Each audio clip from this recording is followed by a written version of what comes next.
Big boss ന്യൂസിലേക്ക് എല്ലാവർക്കും സ്വാഗതം.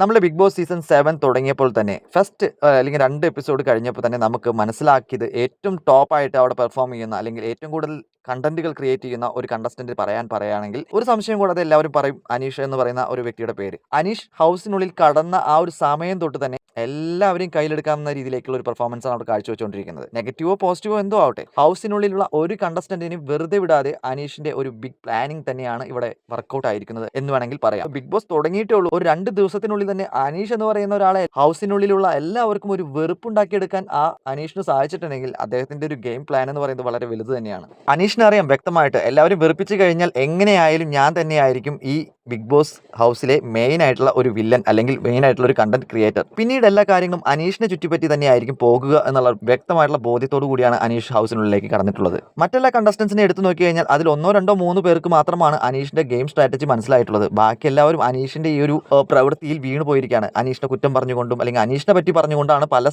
മൂലകളിൽ ഇരുന്ന് സംസാരിക്കുന്നത്. ചുരുക്കി പറഞ്ഞു കഴിഞ്ഞാൽ അനീഷ് ഉണ്ടാക്കിയിട്ടുള്ള ആ ഒരു ഓളത്തിന്റെ പേരിലാണ് അപ്പുറത്തും ഇപ്പുറത്തൊക്കെ അനീഷിനെ പറ്റി കുറ്റം പറഞ്ഞുകൊണ്ടിരിക്കുന്നത്. ഈ കുറ്റം പറയുമ്പോഴും അവിടെ ഹിറ്റ് ആയിക്കൊണ്ടിരിക്കുന്നത് അനീഷാണെന്നുള്ളത് അനീഷ് നന്നായിട്ട് അറിയാം. അത് തന്നെയായിരുന്നു അനീഷിന്റെ പ്ലാൻ. എന്തായാലും അനീഷിനുള്ള ഒരു മൈൻഡ് സെറ്റ് ഇതുവരെയ്ക്കും മറ്റുള്ള ആളുകൾക്ക് അത്രയും ആ ലെവലിലേക്ക് ചിന്തിക്കാൻ പറ്റിയിട്ടില്ല എന്നുള്ളതാണ് എനിക്ക് 2 എപ്പിസോഡിൽ നിന്ന് മനസ്സിലായത്.